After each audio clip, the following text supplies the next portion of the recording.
بسم الله الرحمن الرحيم لا إله إلا أنت سبحانك إني كنت من الظالمين لا إله إلا الله وحده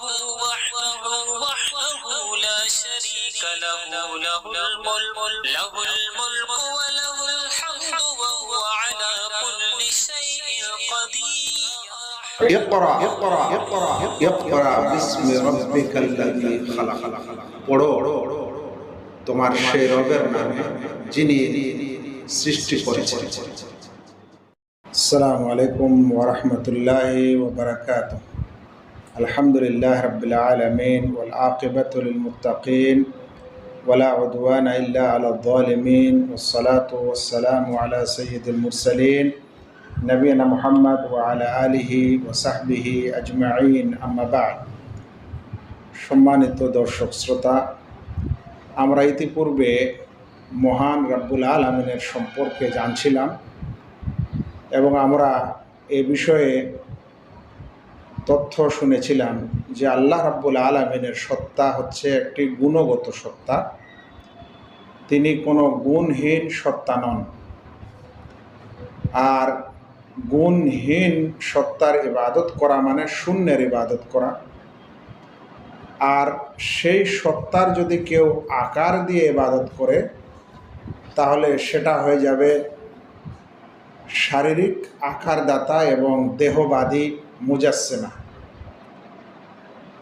এর মাঝে সত্য হলো আল্লাহ রাব্বুল আলামিনের গুণ রয়েছে এবং সে সকল গুণ পৃথিবীর কোনো সৃষ্টির মতো নয়। আজকে আমরা জানব যে সেই মহান রব্বুল আলামিনের যে নাম এবং গুণ রয়েছে এবং তিনি যে একটি গুণগত সত্তা, পুত পবিত্র সত্তা, তার প্রমাণ হচ্ছে আল্লাহ রব্বুল আলামিনের এই বার্তা, এই বাণী যে ওয়ালিল্লাহিল আসমাউল হুসনা ফাদউহু বিহা।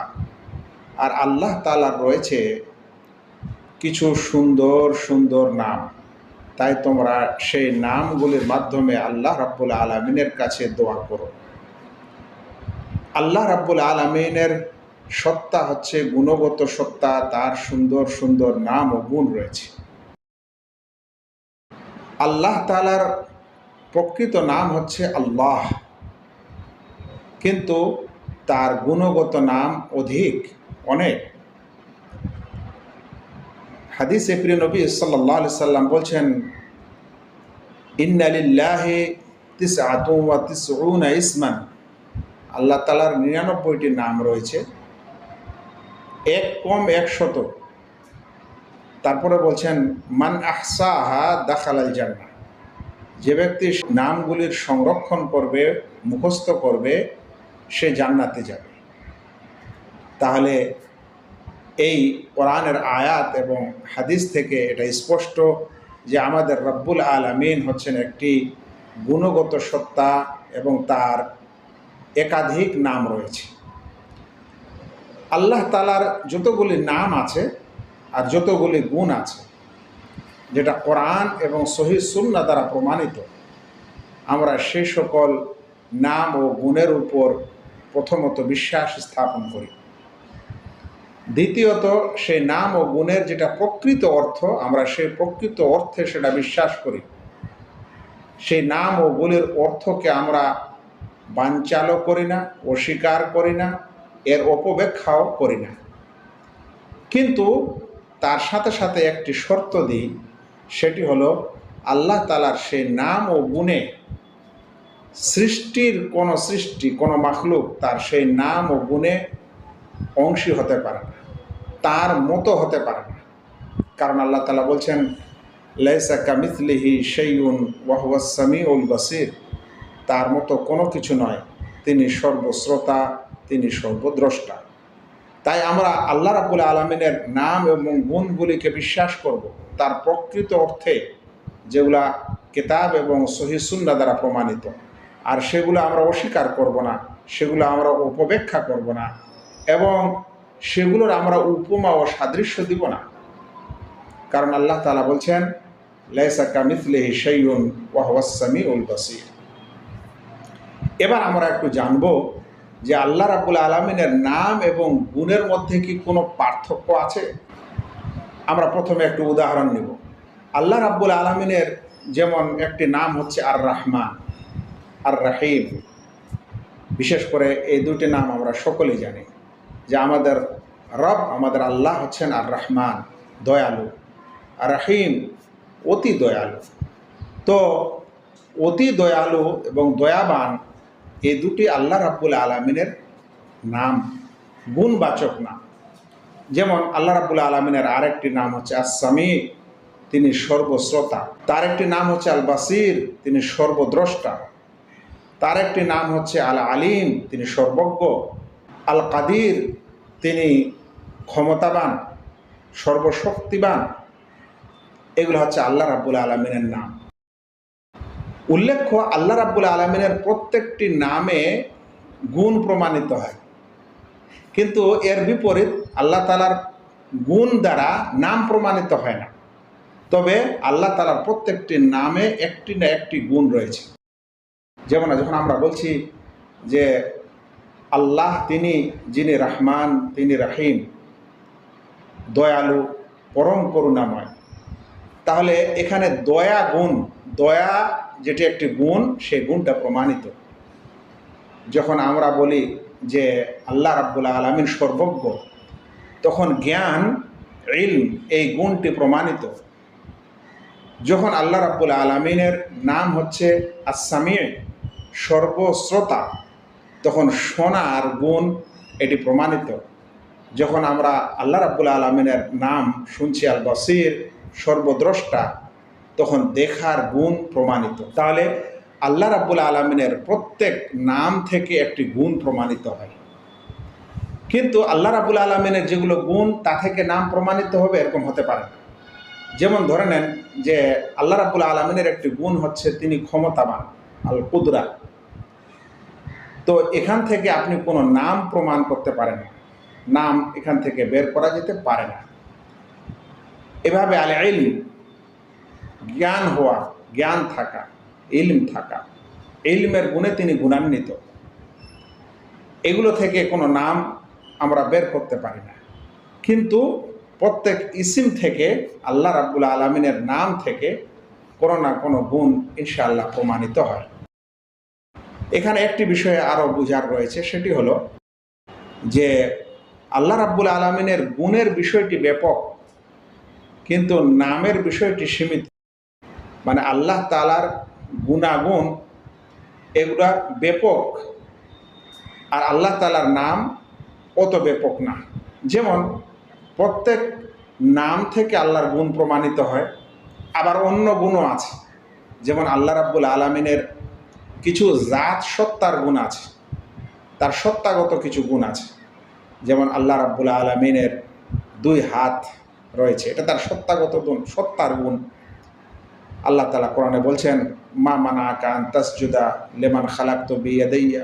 আল্লাহ তাআলা ইবলিসকে সম্বোধন করে বলছেন, যাকে আমি আমার 2 হাত দ্বারা সৃষ্টি করলাম, তাকে সাজদা করতে তোমাকে কে নিষেধ করল। এভাবে আল্লাহ রাব্বুল আলামিনের পা প্রমাণিত, কদম প্রমাণিত। যখন জাহান্নামীদেরকে জাহান্নামে দিয়ে দেওয়া হবে, তখন জাহান্নামীর পেট ভরবে না জাহান্নামে, তখন জাহান্নাম বলবে হাল মিন মাজিদ, আরও আছে। হাত্তা ইয়াদা রাব্বুল ইজ্জাতে কাদামাহ, অতঃপর আল্লাহ রাব্বুল আলামিন তার পা, তার কদম সেখানে রেখে দিবেন। তার বোঝা আছে তার কদম প্রমাণিত। আল্লাহ রাব্বুল আলামিনের কিছু গুণ আছে যেটা তার কর্মগত গুণ। সত্তাগত গুণের মধ্যে এটাও এসেছে যে আল্লাহ রাব্বুল আলামিন খুশি বোধ করেন, খুশি হন, তিনি রাগান্বিত হন, গাযাব, আল ফারাহ প্রমাণিত, তার সত্তাগত গুণ। আল্লাহ রাব্বুল আলামিনের কিছু গুণ আছে তার কর্মগত গুণ, কর্মের সাথে সম্পর্ক। যেমন আল্লাহ রাব্বুল আলামিনের আরশে সমুন্নত হওয়া। আল্লাহ তাআলা বলছেন, আর রহমানু আলাল আরশি ইস্তাওয়া, আল্লাহ রাব্বুল আলামিন আরশে সমুন্নত হয়েছে। তার কর্মগত গুণের মধ্যে রয়েছে যে আল্লাহ রাব্বুল আলামিন যখন রাতের 1/3 বাকি থাকে তখন এই পৃথিবীর আকাশে অবতরণ করেন। রসুল করিম সাল্লাল্লাহু আলাইহি সাল্লাম বলছেন, ইয়ানজিলু রাব্বুনা তাবারাকা ওয়া তাআলা ইলা সামাঈদ দুনিয়া হিনা ইয়াবকা সুলুসুল লাইলিল আখির। আমাদের রব আজ্জা ওয়া জাল্লা দুনিয়ার আকাশে অবতরণ করেন যখন রাতের 1/3 বাকি থাকে। তাহলে এখান থেকে কি বোঝা যাচ্ছে যে আল্লাহ রাব্বুল আলামিনের গুণের বিষয়টি ব্যাপক, কিন্তু নামের বিষয়টি সীমিত। তো আল্লাহ রাব্বুল আলামিনের গুণ সত্তাগত রয়েছে, তার কর্মগত রয়েছে, তার ইচ্ছার সাথে সম্পৃক্ত গুণ রয়েছে, আবার প্রত্যেক নামের সাথে তার গুণের প্রমাণ রয়েছে। এখন সেই রাব্বুল আলামিন যিনি বহু গুণে গুণান্বিত এবং যিনার সুন্দর সুন্দর বহু নাম রয়েছে, আমরা সেই নামগুলির সম্পর্ক একটি হাদিস শুনলাম যে আল্লাহ রাব্বুল আলামিনের 99টি নাম রয়েছে 1 এখানে একটি বিষয় আরও বোঝার, যে এখানে যে 99টি নাম রয়েছে এর মানে এটা নয় যে 99-এর অধিক নাই, বরং 99টি আছে যার সম্পর্কে বা যার গুণাগুণ এটি যে ওই 99টি নাম যারা মুখস্থ করবে আল্লাহ রাব্বুল আলামিন তাকে জান্নাত দেবেন। এখন এর মানে এটা নয় যে 99 ছাড়া আর নেই। যেমন আমরা কেউ বলতে পারি যে আমার কাছে 1 টাকা আছে, কিন্তু এর মানে এটা নয় যে এর চাইতে বেশি নেই। মানে 1 আমি সংবাদ দিচ্ছি, বাকিগুলোর কথা আমি বলছি না। ঠিক সেভাবেই আল্লাহ রাসূল সাল্লাল্লাহু আলাইহি ওয়াসাল্লাম যে বলছেন যে আল্লাহ তাআলা 99টি নাম আছে, মানে 99টির তিনি সংবাদ দিচ্ছেন, বাকিগুলির তিনি সংবাদ দিচ্ছেন না। সেজন্য ওলামায়ে কেরামের সঠিক মত হলো যে আল্লাহ তাআলার নামের সংখ্যা 99 থেকেও বেশি। আচ্ছা, এই নামগুলির সম্পর্কে যে প্রিয় নবী মুহাম্মদ সাল্লাল্লাহু আলাইহি ওয়াসাল্লাম বলছেন যে মান আহসাহা দাখালাল জান্নাহ, যে ব্যক্তি এই নামগুলির সংরক্ষণ করবে সে জান্নাতে যাবে। এর অর্থ কী? তো নামের সংরক্ষণ করার অর্থ হলো বা নামগুলি মুখস্থ করার অর্থ হলো 1 নম্বর যে যেগুলো আল্লাহ রাব্বুল আলামিনের নাম আছে সেই নামগুলোকে মুখস্থ করা, সেই শব্দগুলিকে মুখস্থ করা 1 নম্বর। 2 নম্বর এর অর্থ হলো সেই শব্দগুলির অর্থ জানা, মানে সেই নামগুলির অর্থ জানা। 3 নম্বর হলো সেই অর্থের দাবি অনুযায়ী আমল করা, যেটা অর্থ পাওয়া গেল যে নামের, সেই নামটাতে যে অর্থ বহন করছে সেই অর্থের দাবি অনুযায়ী আমাদেরকে আমল করতে হবে। 4 নম্বর হলো সেই নামের ওসিলা দিয়ে আল্লাহ তাআলার কাছে দোয়া করা, কারণ আল্লাহ তাআলা কোরআনে বলছেন যে ওয়ালিল্লাহিল আসমাউল হুসনা ফাদউহু বিহা, আল্লাহ তাআলার সুন্দর সুন্দর নাম রয়েছে, তোমরা তার মাধ্যমে আল্লাহ তাআলার কাছে দোয়া করো। এখন আল্লাহ তাআলার নামের ওসিলা দিয়ে কিভাবে দোয়া করতে হবে এটাও আমরা একটু বুঝে নিচ্ছি। যেমন ধরে নেন যে একজন মানুষ খুব কষ্টে আছে, তার উপর জুলুম ও অত্যাচার হচ্ছে, তখন সে বলবে ইয়া রহমান ইয়া রহিম, আল্লাহ তুমি দয়ালু, তুমি দয়াবান, তুমি পরম করুণাময়, তাই আমার উপর দয়া করুন, তাই আমাদের উপর দয়া করুন। তাহলে এটাকে বলা হয় তার নামের ওসিলা দেওয়া। মনে করেন একজন ব্যক্তি আল্লাহ তাআলার কাছে ক্ষমা চাচ্ছে, আল্লাহ রাব্বুল আলামিনের একটি নাম হচ্ছে আল গফুর, তিনি ক্ষমাকারী, তিনি ক্ষমাশীল। এখন দোয়া করার সময় আমাদেরকে এই নামের ওসিলা দিয়ে দোয়া করতে বলা হয়েছে, এর মাধ্যম দিয়ে দোয়া করতে বলা হয়েছে। মানে আমরা বলবো হে আল্লাহ আপনি আল গফফার, আপনি আল গফুর, তাই আপনি আমাদেরকে ক্ষমা করেন। এভাবে যতগুলো নাম আছে সেই নামের যেটা অর্থ, সেই অর্থ অনুপাতে আল্লাহ রাব্বুল আলামিনের কাছে সেই নামের ওসিলা দিয়ে আল্লাহ রাব্বুল আলামিনের কাছে দোয়া করতে বলেছেন, এবং সেই দোয়া আল্লাহ তাআলা কবুল করবেন, সেই জন্য না আমাদেরকে এটা শিক্ষা দিয়েছেন। আজ অনেক মানুষ আছে দোয়াতে এমন কিছু ওসিলা দেয় যেটা আল্লাহ আমাদের শিক্ষা দেননি, যেটা আমাদের রাসূল সাল্লাল্লাহু আলাইহি ওয়াসাল্লাম শিক্ষা দেননি, যেটা মানুষ নিজে বানিয়েছে। কেউ নাউযুবিল্লাহ কোনো বিশেষ ব্যক্তি, মুত্তাকি পরহেজগার ব্যক্তি, যাকে কেউ ওলি আউলিয়া বলছে, তাদের নামের কেউ ওসিলা দিয়ে দোয়া করছে। কেউ রাসূল সাল্লাল্লাহু আলাইহি সাল্লামের নামের ওসিলা দিয়ে দোয়া করছে, অথচ এর শিক্ষা আল্লাহ তাআলা দেননি। এর বিধানকে সেটা এখানে বলা প্রযোজ্য না বা সঙ্গত না, কিন্তু মানুষ এরকম করে। কিন্তু যেটা আল্লাহ আমাদের শিক্ষা দিচ্ছেন যে ওয়ালিল্লাহিল আসমাউল হুসনা, আল্লাহ তাআলার রয়েছে সুন্দর সুন্দর নাম, ফাদউহু বিহা, তাই সে সকলের মাধ্যমে তোমরা আমার কাছে দোয়া করো। এই দোয়াটা কিন্তু আমরা অনেকে করতে জানি না। আল্লাহ রাব্বুল আলামিন ক্ষমতাবান, ক্ষমতাশীল। এখন পৃথিবীতে আমি আপনি দুর্বল, আমাদের মুসলিম জাতি দুর্বল। আমরা দোয়া করব, আল্লাহ তুমি অবশ্যই ক্ষমতাবান, তুমি অবশ্যই আল আজিজ, তুমি পরাক্রমশালী, তাই তুমি আমাদেরকে বিজয় দান করো, আমাদেরকে জয় দান করো। এটা হচ্ছে আল্লাহ তাআলার নামগুলির ওসিলা দিয়ে বা মাধ্যম দিয়ে দোয়া করা। আমরা যে আলোচনা আজকে করলাম সেটি হলো আল্লাহ রাব্বুল আলামিন একটি এমন সত্তা যেটি গুণগত সত্তা। আল্লাহ রাব্বুল আলামিনের রয়েছে সুন্দর সুন্দর নাম, আল্লাহ রাব্বুল আলামিনের রয়েছে অনেকগুলো গুণ।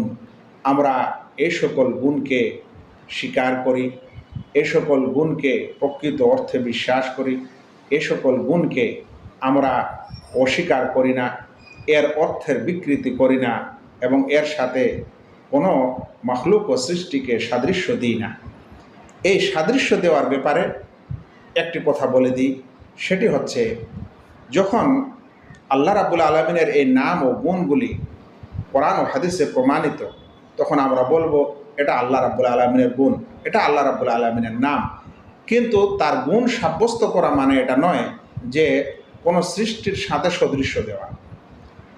কারণ আল্লাহ তাআলা আবার বলে দিয়েছেন লাইসা কামিসলিহি শাইউন ওয়া হুয়াস সামিউল বাসীর, তার মতো কোনো কিছু নয়। তাহলে আমরা যেটা সাব্যস্ত করব, কিন্তু পৃথিবীর কোনো সৃষ্টির, জগতের কোনো সৃষ্টির সাথে তাকে আমরা উপমা ও সাদৃশ্য দেব না। এর একটি উদাহরণ দিয়ে আলোচনা শেষ করব। ধরে নেন, একটু আগে আমরা শুনলাম যে আল্লাহ রাব্বুল আলামিনের পা প্রমাণিত, কাদাম। এখন মানুষ বলতে পারে তাহলে আল্লাহ রাব্বুল আলামিন কি মানুষের মতো? আমরা বলবো না, এটা কথা আল্লাহ তাআলা বলতে বলেননি। কিন্তু তার সাথে সদৃশ্য দিও না, তার পা তার মতো মহান ও মহিয়ান। আজ পৃথিবীতে বহু জীবজন্তু আছে এবং তাদের পা আছে। মানুষ আছে, মানুষের দুটি পা আছে। গরু আছে কিন্তু তার চারটি আছে, কিন্তু পা মানে দুটি হতে হবে এটা হলো না, কারো চারটিও আছে। চতুষ্পদ জন্তু সে কারণে বলা হয়। হাতিদের চারটি আছে, ছাগলের চারটি আছে, ভেড়ার চারটি আছে। আবার পাখির দিকে দৃষ্টি দিলে দেখবেন দুটি আছে। আবার সকলের পা যদি আকারের দিকে দেখেন তাহলে ভিন্ন ভিন্ন। মানুষের পা এক ধরনের, তাদের আঙ্গুল, তাদের নখ এক ধরনের, বানরের আরেক ধরনের, পশুদের আরেক ধরনের, এমনকি পশুদের মধ্যে গরু ছাগলের এক ধরনের, আবার উটের আরেক ধরনের, আবার ঘোড়ার আরেক ধরনের, আবার হাতির আরেক ধরনের। তাহলে আর পশু পাখির দিকে দেখতে গেলে আরেক ধরনের। তাহলে পৃথিবীতেই বহু পা রয়েছে, বহু কদম রয়েছে, যেগুলা এক অপরের সাথে মিল নেই এবং এক অপরের সাদৃশ্য নয়, যদিও নামটা এক। তো আল্লাহ রাব্বুল আলামিনের যখন আমরা পা বা হাত বা এই রকম তার সত্তাগত কিছু গুণাগুণ প্রমাণ করি, যেটা কোরআন ও হাদিসে এসেছে, তার মানে এটা নয় যে আমরা সেই গুণগুলিকে কোনো সৃষ্টি জগতের সাথে অংশী করতে চাচ্ছি বা উপমা দিতে চাচ্ছি। বরং আল্লাহ রাব্বুল আলামিন হচ্ছেন পুত পবিত্র, মহিয়ান, গরিয়ান সত্তা। আল্লাহ তাআলার সাথে সেটাই প্রযোজ্য যেটা তার সত্তার সাথে প্রযোজ্য, তার মহিয়ান গরিয়ান সত্তার সাথে প্রযোজ্য। আর সৃষ্টি জগতের সাথে সেটাই প্রযোজ্য, যেরকম সৃষ্টি সেরকম তাদের সেই সকল অঙ্গ প্রত্যঙ্গ। কিন্তু আল্লাহ রাব্বুল আলামিনের সেই গুণগুলি তার জাত ও সত্তার সাথে সঙ্গত, সেটা কোনো সৃষ্টি জগতের সাথে সদৃশ্যপূর্ণ হতে পারে না। আশা করি বুঝতে পারছেন। আল্লাহ তাআলা যেন আমাদেরকে তাকে ভালোভাবে চেনার, জানার এবং তার এই নাম ও গুণগুলি বুঝার এবং সে অনুযায়ী আমল করার তৌফিক দান করেন। আমিন। আসসালামু আলাইকুম ওয়া রাহমাতুল্লাহি ওয়া বারাকাতুহু।